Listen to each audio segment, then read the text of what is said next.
नमस्कार, एस्ट्रो तक में आप सबका बहुत बहुत स्वागत है। मैं हूं प्रवीण मिश्र। अन्नपूर्णा माता कौन है? क्यों आज के ज़माने में हमें अन्नपूर्णा माता की पूजा करनी चाहिए? किन मंत्रों का जाप करना चाहिए? जो लोग अन्नपूर्णा माता की पूजा आज के ज़माने में नहीं करते हैं, उनके जीवन में कौन कौन सी ऐसी परेशानियां हैं जो बनी रहती हैं, जिनको लेकर के वो टेंशन में रहते हैं। आज इस विषय को जानेंगे और आपके लिए भी जानना इसलिए ज़रूरी है ताकि आप अपने बच्चों को, अपने घर परिवार वालों को बता सकें कि अन्नपूर्णा माता की पूजा करके कैसे वो लाभ प्राप्त कर सकते हैं। तो सबसे पहले आपको बता दें कि हर साल मार्गशीर्ष महीने की पूर्णिमा को अन्नपूर्णा माता की पूजा की जाती है। अन्नपूर्णा माता देवी माँ पार्वती का ही स्वरूप है और धरती में जब अन्न का संकट हुआ, जब धरती किसी कारण बस बंजर हो गई थी, धरती में से अन्न नहीं उत्पन्न हो रहा था, तब देवताओं की प्रार्थना पर माँ भगवती पार्वती ने अन्नपूर्णा माता का स्वरूप ग्रहण किया। और क्या है इसके पीछे की पूरी कथा हम आपको बताएंगे। आज के ज़माने में क्यों जरूरी है अन्नपूर्णा माता की पूजा, ये भी आपको बताएंगे। आप मार्केट में जाते हैं ना, आटा 50 रुपए किलो है, 40 रुपए किलो है, लेकिन आटे से बनी हुई जो रोटी है वो आपको 100 रुपए की मिलती है, 80 रुपए की मिलती है। इसलिए अन्नपूर्णा माता की पूजा क्यों की जाए, आज के ज़माने में समझने की बहुत आवश्यकता है। तो सबसे पहले आपको बता दें कि 4 दिसंबर 2025 को अन्नपूर्णा जयंती मनाई जाएगी। अगर आपने आज तक ये जयंती नहीं मनाई है तो इस बार ज़रूर मनाइएगा, क्योंकि अगर आप अन्नपूर्णा माता की पूजा करेंगे तो कभी भी आपको दाल रोटी के लिए, अन्न के लिए परेशान नहीं होना पड़ेगा। मन में ये चिंता नहीं रहेगी कि अगर नौकरी नहीं रही तो अन्न कहाँ से आएगा, दाल रोटी कहाँ से आएगी, कहाँ से बच्चों को खिलाएंगे। माँ अन्नपूर्णा का आशीर्वाद अगर मिल जाए तो ये चिंता दूर हो जाती है। इस कैसे ये चिंता दूर हो सकती है और आपको क्या करना चाहिए बताएंगे। किन लोगों ने ये उपाय करके कैसे इसका लाभ प्राप्त किया है वो भी हम आपको उदाहरण भी बताएंगे। तो ये वीडियो बहुत महत्वपूर्ण है, जो लोग लाभ उठाना चाहते हैं ज़रूर देखिए। देखिए, 4 दिसंबर 2025 को अन्नपूर्णा जयंती है। इस दिन आपको अन्नपूर्णा माता का पूजन करना चाहिए। लेकिन क्यों करना चाहिए पहले ये जान लें क्योंकि जब लाभ होता है तभी मनुष्य लाभ की लालसा में पूजा उपासना करता है। हमारे धर्म ग्रंथों के अनुसार कथा है अन्नपूर्णा माता की। पहले आपको वो कथा सुनाते हैं, फिर इसके बाद बाकी चीज़ें बताएंगे। ऐसा हमारे धर्म ग्रंथों में वर्णन मिलता है, ऐसी कथा मिलती है कि प्राचीन समय में किसी कारणवश धरती बंजर हो गई और धरती से अन्न ही उत्पन्न नहीं हो सका। खाने पीने का सामान खत्म होने लगा। पृथ्वी में रहने वाले लोगों की चिंता बढ़ गई, हाहाकार मच गया। तब ऋषि मुनि ब्रह्मा जी के पास गए। ब्रह्मा जी को सारी बातें बताई। ब्रह्मा जी जगत के पालनहार भगवान विष्णु के पास गए। भगवान विष्णु को सारी बातें बताई और इसके बाद भगवान विष्णु ने उसको समझा और ब्रह्मा जी को अपने साथ लेकर के भगवान विष्णु भोलेनाथ के पास पहुँचे, शिव जी के पास पहुँचे। शिव जी को सारी बात बताई।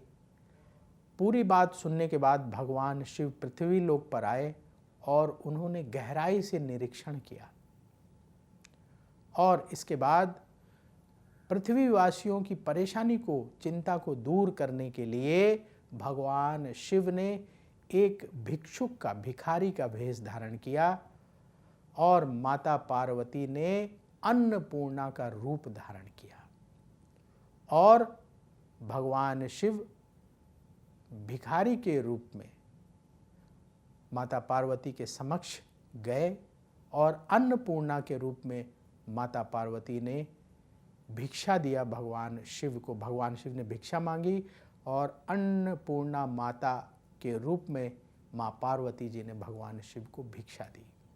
और उसमें क्या दिया? माता पार्वती ने अन्न के दाने दिए। फिर इसके बाद भगवान शिव ने वो अन्न के दाने ऋषियों से कहा कि ये पृथ्वी में मनुष्यों को बांट दें।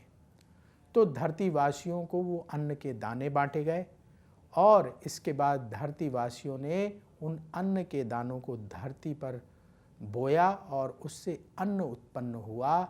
और फिर इसके बाद जो बंजर जमीन थी जहाँ अन्न नहीं हो रहा था वहाँ अन्न होने लगा और धन धान्य बढ़ता चला गया। ऐसी कथा हमारे धर्म ग्रंथों में मिलती है।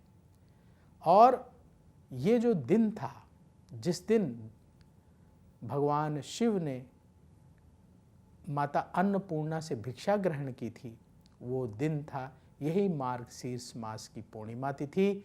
इसीलिए मार्गशीर्ष मास की पूर्णिमा तिथि को अन्नपूर्णा जयंती मनाई जाती है। अब अगर आप अन्नपूर्णा जयंती आज के ज़माने में मनाएंगे तो आपको क्या फ़ायदा होगा? लोग कहेंगे आज के ज़माने में तो धन धान्य की कमी नहीं है, खूब अनाज उत्पन्न हो रहा है, कहीं कोई कमी नहीं है, चावल भी मिल जाएगा, गेहूं भी मिल जाएगा, आटा भी मिल जाएगा। लेकिन सभी लोगों को ये आसानी से नहीं मिलता है। जो बहुत अमीर हैं, जिनके पास पैसे की कोई कमी नहीं है, वो तो खरीद लेते हैं। लेकिन जो बेचारे मध्यम वर्ग के लोग हैं, गरीब लोग हैं, उनको यही चिंता बनी रहती है कि उनकी दाल रोटी जो अभी चल रही है वो कहीं रुक ना जाए। खासकर जो मिडिल क्लास है, जो नौकरी करता है, उसको ये चिंता रहती है कि कहीं उसकी दाल रोटी रुक ना जाए। मान लीजिए नौकरी छूट गई तो फिर पैसे नहीं आएंगे तो कैसे वो खरीदेंगे, चावल खरीदेंगे, दाल खरीदेंगे। इसी तरह से जो गरीब आदमी है, जो बड़े परिश्रम करके रोज़ पैसा कमाता है, फिर उससे चावल दाल आटा खरीद करके जीवन यापन करता है, उसको भी चिंता रहती है कि कैसे अन्न आएगा अगर उसको काम नहीं मिला। लेकिन यदि आपके ऊपर अन्नपूर्णा माता की कृपा हो गई तो आपको काम मिलता रहेगा। आप जो लोग नौकरी कर रहे हैं उनकी नौकरी चलती रहेगी, जो लोग अपना व्यापार कर रहे हैं उनका व्यापार चलता रहेगा। यानी अन्नपूर्णा माता किसी ना किसी प्रकार से आपकी व्यवस्था करती रहेगी। और हम आपको कुछ ऐसे उदाहरण बताते हैं, हमने कहा था आपको उदाहरण बताएंगे, जो आज भी आप भी देख सकते हैं, हमने देखा तो आप भी देख सकते हैं। बहुत सारे ऐसे आश्रम हैं, घर तो मैंने नहीं देखा, आश्रम जरूर देखे हैं, जहाँ रसोई घर में सबको, बाहर वाले लोगों को नहीं जाने देते। एक बार रसोई बनती है, मान लीजिए दोपहर के लिए भोजन बन रहा है रसोई में, चाहे जितने लोग आ जाएं उस आश्रम में। हमने देखा बस के बस भर के तीर्थयात्री आते हैं, पता नहीं कितना भोजन वो बनाते हैं उस रसोई में और सबको भोजन कराते जाते हैं, सबको। एक बस आई, उससे यात्री उतरे, उन्होंने भोजन किया, दूसरी बस आई, उससे यात्री उतरे और उन्होंने भोजन किया। ऐसा जो है अन्नपूर्णा माता का प्रताप हमने आश्रम में देखा है। आश्रम का नाम नहीं ले रहे। और वहाँ क्या देखा, जो आपके काम की बात है वो बताते हैं।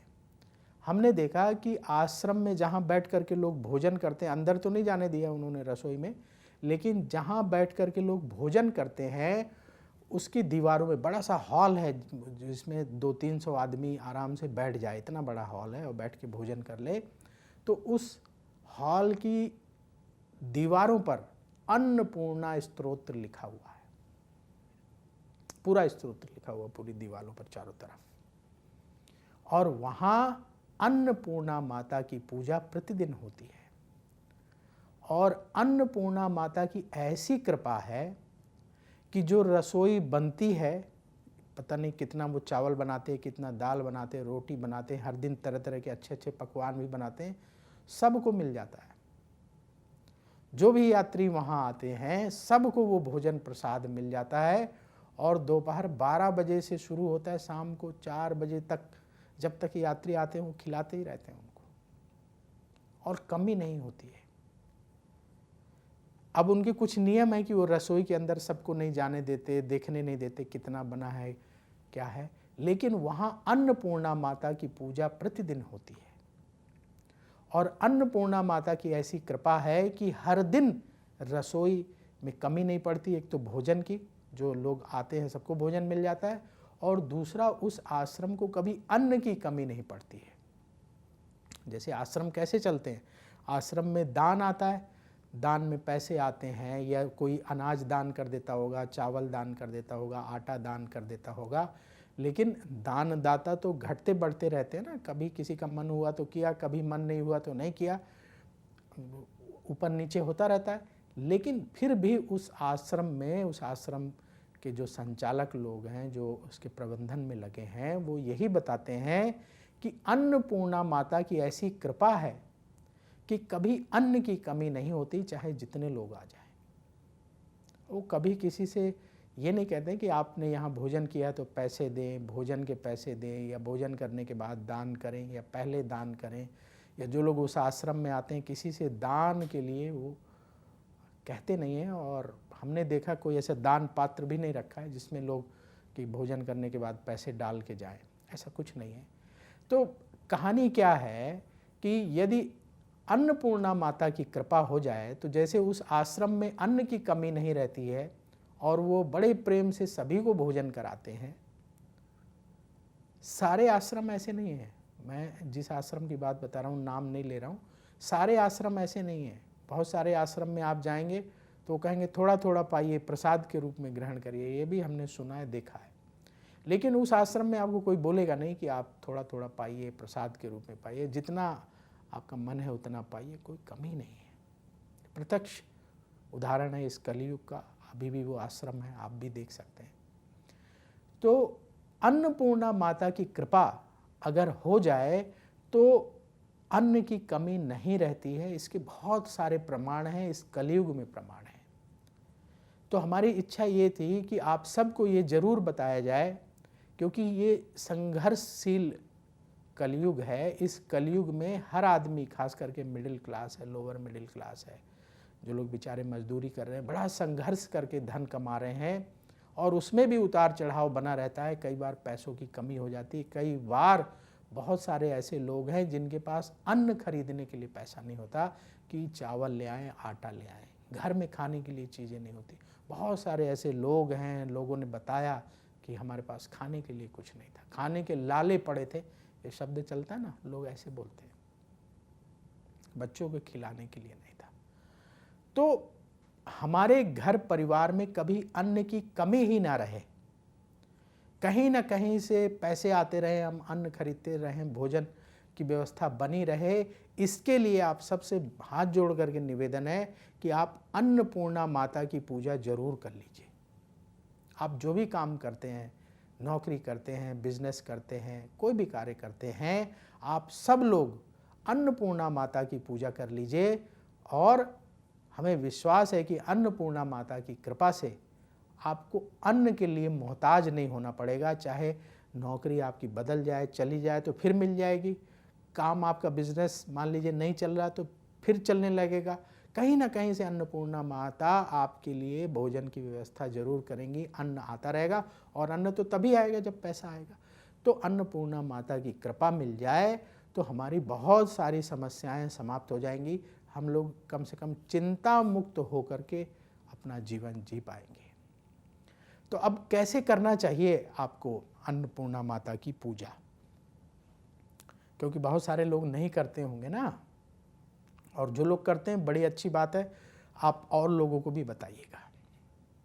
और अगर आप नहीं करते हैं तो ज़रूर शुरू करिएगा। जो लोग पहले से अन्नपूर्णा माता की पूजा कर रहे हैं तो कमेंट बॉक्स में अपना एक्सपीरियंस ज़रूर बताइएगा कि आपको अन्नपूर्णा माता की पूजा से क्या लाभ हुआ, आपके जीवन में क्या परिवर्तन आया। आप अन्नपूर्णा माता की पूजा हर साल करते हैं तो आपको क्या फ़ायदा होता है, ज़रूर बताइएगा, क्योंकि आपका कमेंट बहुत कीमती होगा। आप अगर कमेंट में लिखेंगे अपना अनुभव, तो उससे और लोग लाभ उठा पाएंगे। और जो लोग अभी तक अन्नपूर्णा माता की पूजा नहीं करते हैं, उनको हम सरल विधि बता रहे हैं। इस विधि से आप पूजन कर सकते हैं। क्या करना है आपको? अन्नपूर्णा जयंती 4 दिसंबर 2025 को है, तो इसीलिए पहले से ये वीडियो आपके पास लेकर के आ रहे हैं कि आप 4 दिसंबर 2025 को सुबह जल्दी उठ जाइए और स्नान कर लें और अपने घर की रसोई को पहले से ही, अगर जैसे 4 दिसंबर को अन्नपूर्णा जयंती है तो 3 दिसंबर की शाम को, रात को ही अच्छे से साफ कर लें। जूठे बर्तन कोई अपनी रसोई में छोड़े ही नहीं, क्योंकि आज रसोई की पूजा होने वाली है, अन्नपूर्णा माता की पूजा होने वाली है। तो 3 दिसंबर की शाम को, रात को जब भोजन आप कर लें, उसके बाद रसोई को अच्छे से साफ़ कर लें, चूल्हे को अच्छे से साफ़ कर लें, सारे बर्तन साफ़ कर लें, कहीं कोई जूठा या बर्तन या जूठे बर्तन कुछ ना पड़ा हो, इस बात का ध्यान रखें। तो रात में ही रसोई साफ़ हो गई, फिर सुबह उठे और आपने एक बार फिर अपनी रसोई को साफ़ किया और स्नान कर लिया। इसके बाद गंगा जल छिड़क करके, स्नान करने के बाद गंगा जल छिड़क करके अपने रसोई घर को, अपने घर को, मंदिर को, सबको पवित्र करिए। इस दिन गंगा जल अवश्य छिड़किए। गंगा जल के पीछे का भाव ये है कि आपका पूरा घर, आपका रसोई घर, मंदिर सब अच्छा पवित्र हो जाए। फिर अपने रसोई घर में, जिसको आप किचन कहते हैं, रसोई घर कहते हैं, पाकशाला कहते हैं, जो शब्द का आप प्रयोग करते हैं बहुत सारे लोग कहते हैं माँ का ढाबा। हमने एक घर गए थे, वहाँ लिखा था, उन्होंने बोर्ड लगा रखा था माँ का ढाबा। बड़ा अच्छा शब्द है किचन के लिए, रसोई घर के लिए। तो अपने रसोई घर में एक माँ अन्नपूर्णा का चित्र लगाइए। चित्र बाजार में मिल जाएगा, कहीं छोटा सा, बड़ा सा, जिस साइज का आपको पसंद हो वो चित्र लगाइएगा जिसमें भगवान शिव की भी फोटो हो। इसके बाद जो आपका भोजन पकाने का स्थान है, जहाँ पर आप गैस, ज़्यादातर अब तो गैस में ही भोजन बनता है, तो जो गैस चूल्हा जहाँ आपने रखा है, वहाँ आप जो है पूजा अर्चना करेंगे अपने गैस चूल्हे की। और जो आपके चावल का कनस्तर है, आटे का कनस्तर है, सब के ऊपर हल्का हल्का पहले जल छिड़क दें। गैस चूल्हे पर जल छिड़क दें। अक्षत, जो चावल के दाने होते हैं, वो अर्पित कर दें। थोड़ा पुष्प चढ़ा दें और तिलक लगा दें गैस चूल्हे को। और आपके जो मेन बर्तन हैं, जिनमें आप जो है चावल रखते हैं, दाल रखते हैं, आटा रखते हैं, उनका पूजन करेंगे। उनका इस तरीके से आप सब चीज़ें अर्पित करेंगे, तिलक लगाएंगे, अक्षत अर्पित करेंगे, पुष्प अर्पित करेंगे और माँ अन्नपूर्णा के स्वरूप का ध्यान करके प्रार्थना करेंगे। प्रार्थना आपके अपने शब्द होंगे, आपके अपने भाव होंगे, क्योंकि आपने कथा सुनी, आपको बहुत चीज़ें समझ में आ गई हैं कि आपको कभी अन्न की कमी ना रहे, भोजन की कमी ना रहे, आपके घर परिवार में कोई भी कभी अन्न के लिए परेशान ना हो, अन्न के लाले ना पड़ें, अन्न की वजह से कोई भूखा ना रहे। आपके घर परिवार में जैसे भी आपके भाव हो, माँ अन्नपूर्णा माता से प्रार्थना करिए कि आपके घर में अन्न भरा रहे और इतना रहे कि आप दूसरों को भी दान कर सकें, दे सकें। साईं इतना दीजिए जामे कुटुंब समाए, मैं भी भूखा ना रहूं, साधु ना भूखा जाए। यानी आपके घर में स्वयं भी अन्न रहे और आप दूसरों को भी खिला सकें, दूसरों को अन्न दान भी कर सकें। ऐसी प्रार्थना माँ अन्नपूर्णा से करें। और फिर इसके बाद अगर आपको अन्नपूर्णा स्तोत्र आता है तो आप अन्नपूर्णा स्तोत्र पढ़ सकते हैं। कोई मंत्र आता है माँ अन्नपूर्णा का, उस मंत्र का जाप कर सकते हैं। या जैसे हमने आपको जो कथा सुनाई, वो कथा भी आप जो है पढ़ सकते हैं, सुन सकते हैं। और अन्नपूर्णा माता से विनती जरूर करिएगा कि धन की कमी ना रहे, अन्न की कमी ना रहे, खाने पीने की चीज़ों की कमी ना रहे। क्योंकि अगर धन आ जाएगा ना तो आप अन्न तो खरीद ही लेंगे। तो इसलिए अन्नपूर्णा माता से धन की प्राप्ति की और अन्न की प्राप्ति की प्रार्थना हाथ जोड़ करके करें। अब जो लोग पहली बार ये पूजा कर रहे हैं और मंत्र नहीं मालूम है, उनको कुछ हम सरल मंत्र बता देते हैं, आप किस तरीके से मंत्र जो है जाप कर सकते हैं, कौन से मंत्र का जाप आपको करना चाहिए। तो मंत्र नोट करिए, ओम ह्रीं श्रीं क्लीं भगवती अन्नपूर्णे नमः। ओम ह्रीं श्रीं क्लीं भगवती अन्नपूर्णे नमः। इस मंत्र का आप जाप कर सकते हैं कम से कम 108 बार। और एक सरल मंत्र बताते हैं जो आपने सुना होगा, तो जिन लोगों ने ये मंत्र सुना है और जिनको ये मंत्र सरल लगता है वो इस मंत्र का भी जाप कर सकते हैं। ओम सर्वबाधा विनिर्मुक्तो धन धान्य सुतान्वितः मनुष्यो मत प्रसादेन भविष्यति न संशयः। इस मंत्र का भी आप जाप कर सकते हैं। तो ये जो मंत्र हैं, इनमें से जो मंत्र आपको सरल लगे उस मंत्र का जाप आप करें। और इसके बाद अगर आपको स्तोत्र पढ़ने में रुचि है, आपने पहले भी पढ़ा है, तो आप स्तोत्र का पाठ भी कर सकते हैं। तो इस तरीके से आप अन्नपूर्णा जयंती के दिन माँ अन्नपूर्णा को प्रणाम करिए और अन्नपूर्णा की आरती भी करिए। जैसे आपने मंत्र जाप कर लिया, पहले हमने आपको बताया कैसे तिलक करना है, पूजा करना है, वो कर लिया, फिर आरती करिए। और आरती करने के बाद अगर आप भोग प्रसाद चढ़ाना चाहते हैं तो अति उत्तम है। तो क्या क्या चढ़ाना चाहिए? माँ अन्नपूर्णा को आप नारियल फल चढ़ाएं और बाहर की कोई चीज़ ना चढ़ाइएगा मिठाई ला करके। आप अपने घर में खीर बनाइए, सफ़ेद खीर चावल वाली, और खीर जब बन जाए, पहला प्रसाद पहला भोजन चूल्हे में क्या बनाना है? खीर ही बनाना है।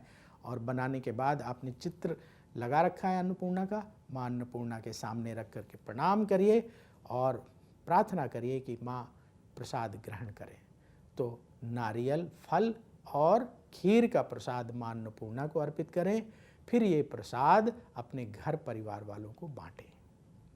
अब जैसे जिन लोगों को जल्दी है तो ये सुबह जल्दी कर लीजिएगा ताकि आपके दैनिक कार्य प्रभावित ना हो। तो कमेंट बॉक्स में ज़रूर लिखिएगा कि अगर आप हर साल अन्नपूर्णा जयंती मनाते हैं तो उससे आपको क्या लाभ होता है, ये हमें ज़रूर बताइएगा, अपना अनुभव बताइएगा। और अगर आप इस बार अन्नपूर्णा जयंती मना रहे हैं तो आप कैसे मना रहे हैं, और अगर आपके कोई सवाल हो तो वो भी कमेंट बॉक्स में लिखिएगा। आपके सवालों के जवाब देने का भी हम प्रयास करेंगे। और मन में कोई भाव हो, कोई प्रश्न हो किसी पर्व त्यौहार को लेकर के, तो उसके बारे में भी आप कमेंट बॉक्स में ज़रूर लिखें। तो मुझे दीजिए अनुमति, देखते रहिए अष्टो तक। बोलिए अन्नपूर्णा माता की जय। अगर आप मुझसे जुड़ करके अपनी समस्याओं का समाधान चाहते हैं और चाहते हैं कि आपकी समस्याओं को ज्योतिष के माध्यम से सुलझाया जाए, तो आप हमसे संपर्क कर सकते हैं, जुड़ सकते हैं एस्ट्रो तक पर।